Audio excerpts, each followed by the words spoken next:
नमस्कार दोस्तों, संकल्प मैथ क्लासेस में आपका स्वागत है। हम कर रहे हैं यूपी टेट मैथ्स स्पेशल और मैं आपको यूपी टेट के मैथ्स के नोट्स उपलब्ध करा रहा हूँ। आज हम लाभ हानि को ख़त्म कर देंगे। कल से फिर साधारण ब्याज पे चलते हैं। महेश ने एक घड़ी 10% की हानि पर बेच दी। यदि वह उसे 5% की हानि पर बेचता तो उसे 60 रुपये अधिक मिलते। महेश ने घड़ी कितने रुपये में खरीदी? यहाँ एक चीज़ बता देता हूँ मैं, यदि वो हानि दे रखी हो, दोनों ध्यान से सुनना है। यदि हानि दोनों दे रखी हो तो तुम घटा देंगे। क्या कर देंगे? घटा देंगे।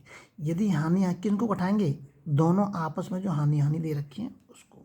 अब क्यों घटाएंगे? क्योंकि हमें साफ दिख रहा है कि पहले 10% की हानि पे बेचा। यदि उसने 5% की हानि पे बेचता तो 60 रुपये अधिक मिलते। मतलब अगर 10% की जब 5% की हानि पे बेचता तो 60 रुपये ज़्यादा मिलते। इसका मतलब जो 60 रुपये हैं वो कितने के बराबर? 5% के बराबर है। और यदि 10 में से 5 घटा दूंगा तो वो जो अंतर आएगा उसके बराबर है। महेश ने घड़ी कितने रुपए की खरीदी? तो 5% की हानि कितने के बराबर है? 60% के बराबर है। अगर इसको भूल जाते हैं आप तो जो अगर हानि दे रखी है तो हम घटा देंगे। एक हानि है, दूसरा लाभ है, तो दोनों को आपस में जोड़ देंगे। ठीक है, तो 5% बराबर 60 के है तो 5 के ऐसा भाग दे दिया मैंने। 1% बराबर के 12 हो गया। यदि 1% बराबर के 12 है तो 100% बराबर है। 100 का गुणा इधर भी करूँगा और इधर भी करूँगा, 1200 रुपये। ये निकल के आ गया आपका कॉस्ट प्राइस। ध्यान रखना, जो पॉइंट मैंने बताया उनको आप विशेष ध्यान रखना है आपका। एक व्यक्ति ने अपना फर्नीचर 15% के लाभ पर बेचा। यदि वह 10% की हानि पर बेचता तो उसे 500 रुपये कम मिलते। देखिए यहाँ पे क्या दे रखा है, एक साइड में लाभ है और एक साइड में हानि है। दोनों को जोड़ दीजिए, कितना हो गया? 25% बराबर के 500 दे रखा है। 1% बराबर के 20 आ जाएगा। तो 100%, 100 का गुणा इधर भी होगा और इधर भी होगा। 2000 रुपये हो गया। कितना आसान सवाल है। केवल आपको ये जो मैंने बोला है वो याद रखना है केवल आपको। और इस पे आधारित जितने भी सवाल हो वो कर लेना। बहुत नॉर्मल सवाल है टेट के लिए। एक दुकानदार 2 टीवी सेटों को एक ही मूल्य पर बेचता है।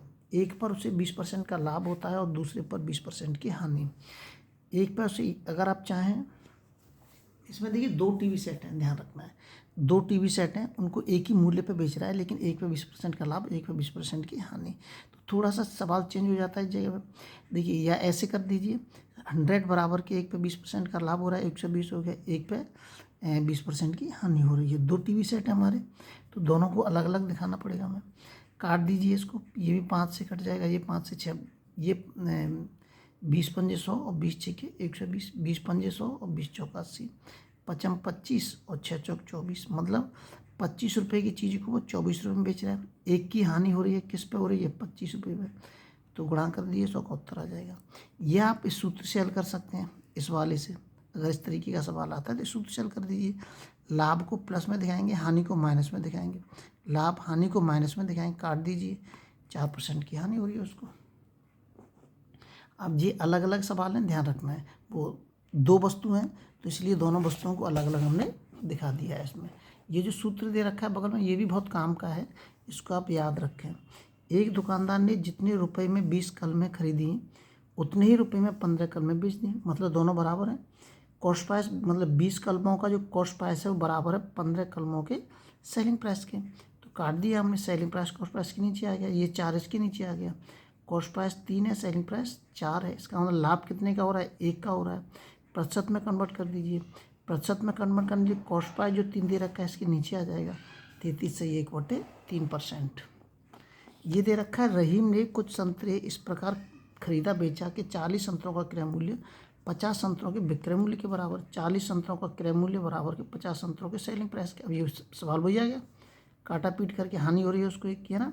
सेलिंग प्राइस 4 है, मतलब बेच 4 में रहा है और खरीद 5 में रहा है, तो 1 की हानि हो रही है उसको। तो 1 की जो हानि हो रही है कितने पे हो रही है? 5 पे हो रही है कॉस्ट प्राइस पे। उत्तर आ जाएगा आपके सामने। दूसरा दे रखा है, रीता ने 10 रुपये में 15 खिलौने खरीद कर 15 रुपये में 10 खिलौने बेच दिए। 10 रुपये में 15 खरीदे, 15 रुपये में 10 बेच दिए। अगर इस तरीके का सवाल आता है तो आप कैंची गुणा करते हैं, 10 का इधर गुणा करते हैं, इसका इसमें गुणा करते हैं। यह आ गया 100 और यह 225। कितने का लाभ हो रहा है? 125 का। 100 का खरीद रहा है भाई, 225 का बेच रहा है। तो लाभ परसेंट कितना हो जाएगा? 125/100। और 100 का प्रतिशत में कन्वर्ट करने के लिए 100 का गुणा कर देंगे। 125% का उसको लाभ हो रहा है। आज जो लाभ हानि है हमारी ख़त्म हो गई। ये इस ऐसे ही सवाल है जो पीछे कराए मैंने। गीता ने कुछ कल में 8 रुपये में 10 के भाव से खरीद कर उन्हें 10 रुपये में 8 के भाव से बेच दिया, तो लाभ हानि। बिल्कुल वही सवाल है। कैंची गुणा कर देंगे हम इसका। 64 कितने का लाभ हो रहा है इसको? 36 का। ये 64 जो कॉस्ट प्राइस है इसके नीचे आ जाएगा, 100 का गुणा कर देंगे, उत्तर हो जाएगा आपका। ये ऊपर पीछे जो सवाल बताया बिल्कुल ऐसा ही है। चावल का दाम 25% बढ़ गया। 400 रुपये में 10 किलोग्राम चावल कम खरीदे, चावल का नया भाव। ठीक है, कई तरीके हैं चावल वाले सवाल के, तो मैं पुराना तरीका है वैसे ये, और अच्छे जल्दी समझ में भी आ जाएगा। ये पुराना मूल्य हो गया, ये नया मूल्य हो गया। पुराना मूल्य कितना यहाँ से निकाला हमने 4, और नया मूल्य 4 में 1 को जोड़ दूंगा तो नया भाव हो गया हमारा। जो वस्तु होती है मूल्य का उल्टा होती है, और मूल्य वस्तु का उल्टा होता है। तो मूल्य दे रखा है हमने, वस्तु निकाल लिया तो इसका उल्टा हो जाएगा। ये 5 इधर चला जाएगा, 4 इधर आ जाएगा। वस्तु, इन दोनों वस्तुओं का मतलब ये पुरानी वस्तु, ये नई वस्तु, दोनों वस्तुओं का अंतर कितना आ रहा है? 1 आ रहा है। और सवाल के अंदर वस्तु का अंतर कितना आ रहा है? 10 किलोग्राम आ रहा है। तो 1 बराबर के 10, इस 10 का गुणा इस 5 में कर दूंगा तो पुरानी वस्तु आ जाएंगी। 10 का गुणा 4 में कर दूंगा तो नई वस्तु आ जाएंगी। पैसे वो 400 रुपये खर्च कर रहा है, तो 40 वस्तु खरीद रहा है वो 400 रुपये में, तो 40 का भाग दे दूंगा मैं 400 रुपये में, तो क्या निकल के आ जाएगा? हमारा मूल्य निकल के आ जाएगा। और अगर इस 50 का भाग दे दूंगा इस 40 में, तो पुराना भाव निकल के आ जाएगा। ध्यान रखना, बहुत अच्छा सवाल है। किसी वस्तु के विक्रय मूल्य क्रय मूल्य में 5:4 का अनुपात है। बहुत आसान है ये तो। क्रय मूल्य दे रखा है 5 का, 5 में खरीदा है, 4 में बेचा, तो ये क्या है? विक्रय मूल्य 5 में खरीदा है और क्रय मूल्य 4 में खरीदा है और 5 में बेच रहा है, तो 1 का लाभ हो रहा है, उसको कितने पे हो रहा है? 4 पे हो रहा है। गुणा कर दीजिए 100 का और 4 का भाग दे दीजिए, उसमें 25% आ जाएगा निकल के। अगला देखिए, किसी वस्तु का क्रय मूल्य विक्रय मूल्य का 3/4 है। कॉस्ट प्राइस बराबर के सेलिंग प्राइस का 3/4 दे रखा है प्रश्न के अंदर। इसको इसके नीचे ले आइए। कॉस्ट प्राइस 3 का है, 3 में खरीदा है उसने और 4 में बेच रहा है, तो 1 का लाभ हो रहा है। उसके लाभ हमेशा किस पे होता है? कॉस्ट प्राइस पे होता है, तो नीचे आ जाएगा कॉस्ट प्राइस। प्रतिशत में कन्वर्ट करने के लिए 100 का गुणा कर दीजिए। 15 अंडों को बेचने पर 3 अंडों के क्रय मूल्य के बराबर लाभ होता है। इसका विक्रय मूल्य क्या है? तो देखिए क्या है, 3 का लाभ हो रहा है 15 पे बेचने पे, इंटू के 100 का गुणा कर दीजिए, इसमें काट दीजिए इसको, 20% का उसको लाभ हो रहा है। आज ये लाभ हानि जो सारी खत्म हो चुकी हैं। कल मैं आपको साधारण ब्याज, उसके बाद चक्रवृद्धि ब्याज, उसके बाद आपका मैथ का जो कोर्स है वो कंप्लीट हो जाएगा। उसके बाद मैं आपको पर्यावरण के भी कुछ क्वेश्चन बताऊंगा और मैथ के भी कुछ नोट्स, वो प्रैक्टिस सेट बताऊंगा।